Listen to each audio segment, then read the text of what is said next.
நீ எனக்கு ஒரு அலர்ஜி. நீ என்னை விட்டு போனாதான் நான் நிம்மதியாவே இருப்பேன்.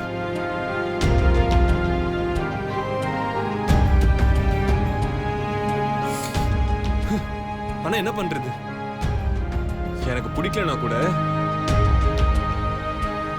உன் கூட வாழ்ந்தாகணும்னு கட்டாயத்துல இருக்கு.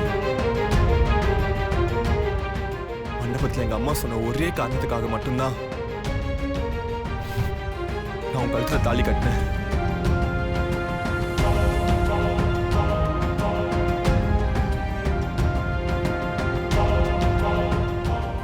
நான் உன் கழுத்துல கட்டணும்னு நினைச்ச தாலி இன்னும் என் கையில தான் இருக்கு.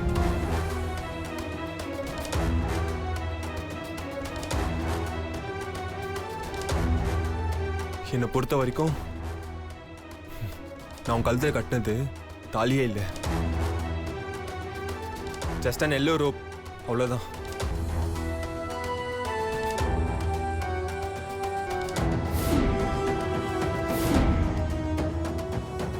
என் கையில இருக்கிற இந்த தாலி டெய்லர் கழுத்துல கட்ட இவ்வளவு நாள் போராட்டின.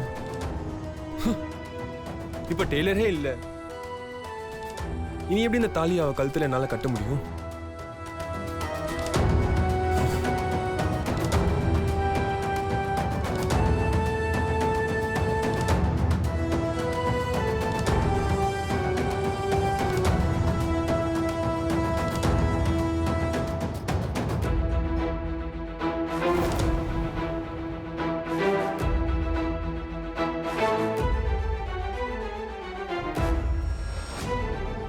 இது வெறும் தாலி இல்லை, எனக்கும் டெய்லருக்கும் இடையில இருந்த லவ்வோட சிம்பிளா இருந்துச்சு. ஆனா இனி செத்து போன என் லவ்வோட சிம்பிளா இருக்க போகுது.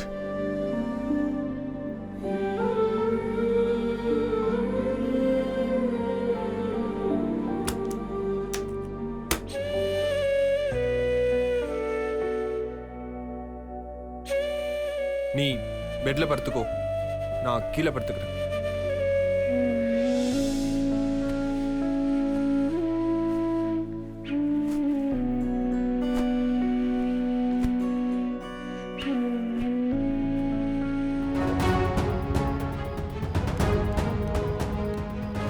சார், ஐயோ சார் ஏன் சோகமா இருக்கீங்கன்னு நான் கேட்க மாட்டேன். ஏன்னா ஒரு பொண்ணை உயிருக்கு உயிரா லவ் பண்ணி வீட்டுல இருக்க எல்லாரையும் சம்மதிக்க வச்சு மேரேஜ் வரைக்கும் போய் அவ கழுத்துல தாலியை கட்டி அவ கூட சந்தோஷமா வாழ நினைக்கும் போது அந்த பொண்ணு செத்து போயிட்டா, யாராலதான் தாங்க முடியும்?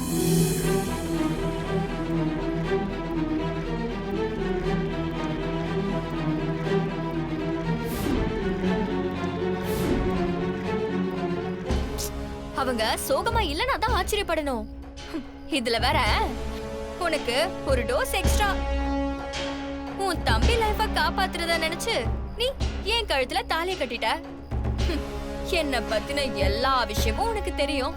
சோ நீ சோகமா இருக்கிறதுல தப்பே இல்ல. உன்னோட ஃபீல் எனக்கு புரியுது. நீ என் கழுத்துல தாலியை கட்டுவேன்னு நான் கொஞ்சம் கூட நினைச்சு பார்க்கல.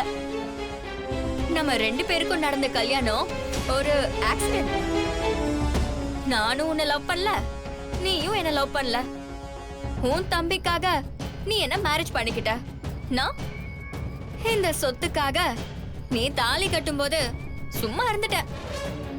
அடி பாவி, சொத்துக்காகவா? சோ சொத்துக்காக நான் உன் கூட வாழ போறேன். அபி சஞ்சீவ் ஹாப்பியா இருக்கிறதுக்காக நீ என் கூட வாழ்ற மாதிரி நடிக்க போற இல்லையா? அப்படி வாழ்ந்தா அபியும் சஞ்சீவும் சந்தோஷமா இருப்பாங்க. ஆனா நீ சந்தோஷமாவே இருக்க முடியாது. அபிக்கு இறக்கம் பார்த்து நீ உன் லைஃபே அழிச்சுக்கிட்ட. சந்தோஷ், உன்னோட லைஃப் முடிஞ்சு போச்சு. இனி உன் லைஃப் முழுக்க நரகம் தான்.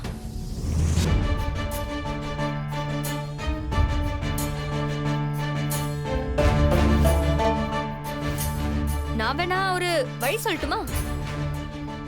நம்ம 2 பேரும் இப்படி ஒண்ணா இருந்து தனித்தனியா பிரிஞ்சு வாழணும்னு அவசியம் இல்ல.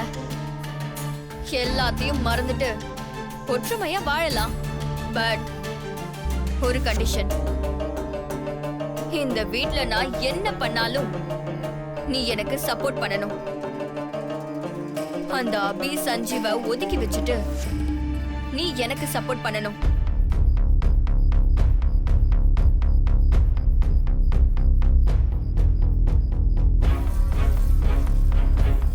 இதுதான் என்னோட கண்டிஷன். இதுக்கு ஓகேனா சொல்லு. நம்ம ஹாப்பியா சேர்ந்து வாழலாம். இல்லனா நான் சொன்ன மாதிரி உன் லைஃப் நரகம்தான். இல்ல நான் மாறிடுவேன், என்ன திருத்திடலான்னு நினைச்சனா சத்தியமா அது நடக்காது.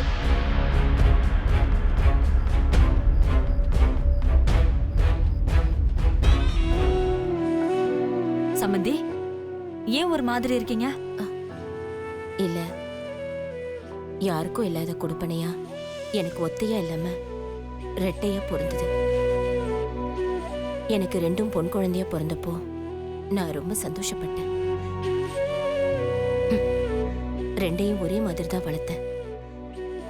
அதுல ஒண்ணு பாலாவும் இன்னொன்னு பாம்பாவும் வளர்ந்துருச்சு. அனு ஏன் இப்படி ஆனான்னு எனக்கு புரியல சம்பந்தி. தான் தங்கச்சி வாழ்க்கை அழிக்கணும்னு நினைச்சேன். கடைசியில் அவளே அழிஞ்சு போயிட்டா.